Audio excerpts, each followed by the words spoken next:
Assalamualaikum warahmatullahi wabarakatuh. Perkenalkan, nama saya Bima Gandhi Muhammad dari kelas 12 IPS 1, absen 9. Ingin menjelaskan satu bab tentang bab 3 tentang laporan keuangan. Laporan keuangan dasar, laporan laba atau rugi, laporan perubahan modal, neraca, dan laporan arus kas tidak dapat memberikan seluruh informasi yang dibutuhkan pemakai laporan keuangan.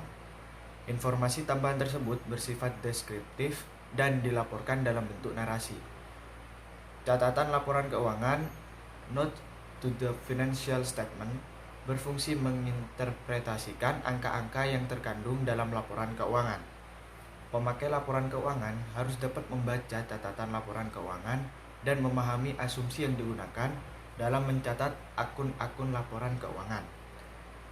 Catatan yang biasa dilampirkan atau disertakan pihak manajemen sebagai pendukung laporan keuangan dasar sebagai berikut.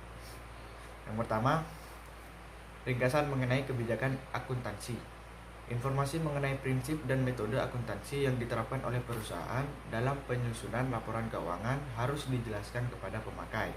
Yang kedua, informasi tambahan mengenai perincian atau penjelasan atas angka neraca. Informasi ini disajikan dalam catatan laporan keuangan, baik berupa data angka maupun data deskriptif. Yang ketiga, informasi tentang komponen-komponen yang tidak dapat dilaporkan dalam laporan keuangan. Informasi ini berisi tentang komponen-komponen yang tidak memenuhi kriteria pengakuan untuk dapat dicatat ke dalam akun laporan keuangan, tetapi masih dianggap signifikan bagi pengguna laporan keuangan dalam proses pengambilan keputusan. Yang keempat, informasi perlengkapan lainnya. Informasi perlengkapan lainnya berupa informasi mengenai segmen bisnis perusahaan. Laporan keuangan hendaknya disajikan secara transparan, dan akurat selama satu periode akuntansi. Tujuannya untuk memudahkan pemakai informasi akuntansi mengetahui kondisi keuangan dan kinerja suatu perusahaan. Selama proses pencatatan akuntansi sampai pembuatan laporan laba atau rugi, diperlukan sikap cermat, teliti, dan tanggung jawab untuk menghasilkan data akuntansi yang relevan dan akurat. Ini adalah contoh soal laporan keuangan. Dari data di sini, data akuntansi lancar travel untuk periode 31 Desember 2020. Sudah tertera di sini ada kas Rp59.500.000, piutang usaha Rp30.400.000, asuransi dibayar di muka Rp3.300.000, perlengkapan Rp21.580.000,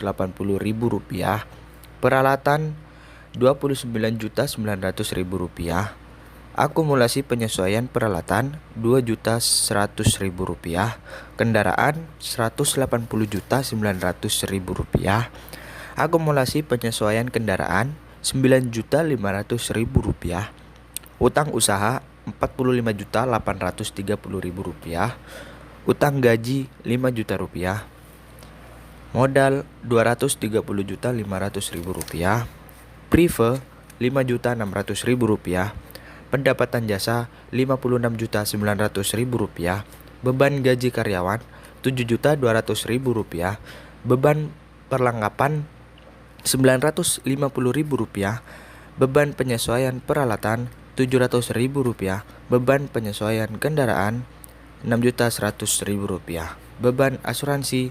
Rp250.000, beban administrasi dan umum Rp1.780.000, beban lain-lain Rp1.670.000.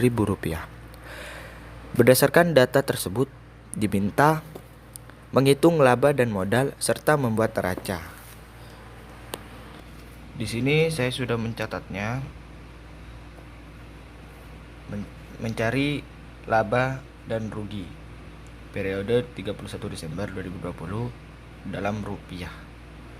Pendapatan jasa sebesar Rp56.900.000. Beban usaha Beban gaji karyawan Rp7.200.000.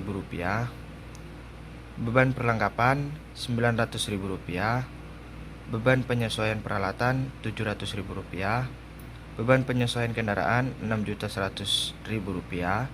Beban asuransi Rp250.000. Beban administrasi dan umum Rp1.780.000. Beban lain-lain Rp1.670.000.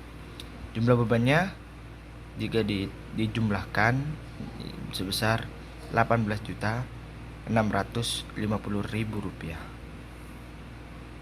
Nah, laba usaha. Laba ini kok bisa mendapatkan 38 juta? Karena jumlah pendapatan ini Rp56.900.000 dikurangi dengan jumlah beban Rp18.650.000. Hasilnya laba usahanya Rp38.250.000.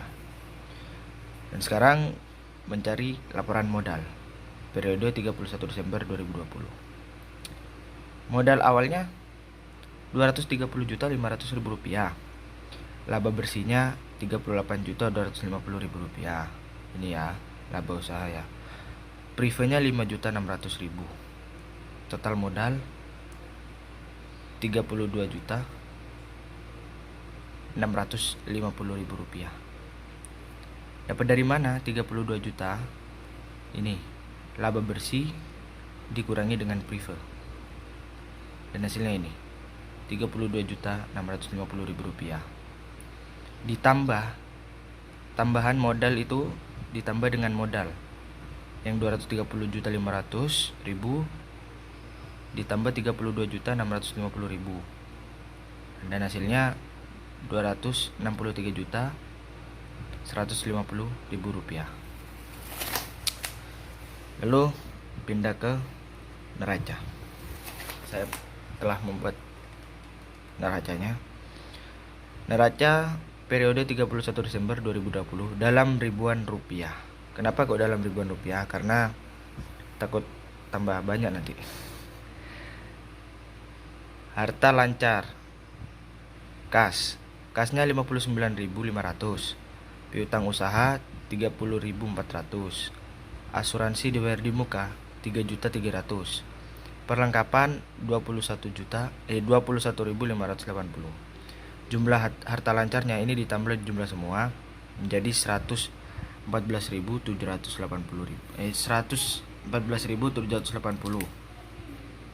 Harta tidak lancar peralatan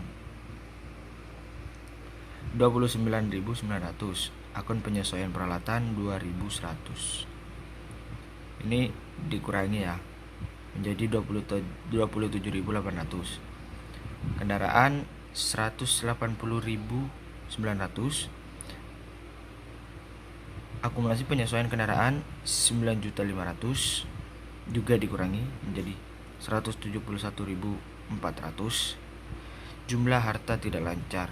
Nah, ini jumlahnya 119.200. Kok bisa menjadi 119? Karena ini nih dijumlahkan semua dan jumlah hartanya 313.980. Utang modal. Utang kali modal. Utang jangka pendek. Utang usahanya 45.830. Utang gaji 5.000. Jumlah utang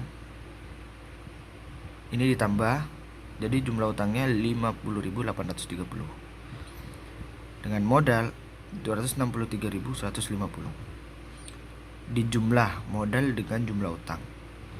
Jumlah utang dan modal 313.980. Demikian pembahasan dari saya, kurang lebihnya mohon maaf. Assalamualaikum warahmatullahi wabarakatuh.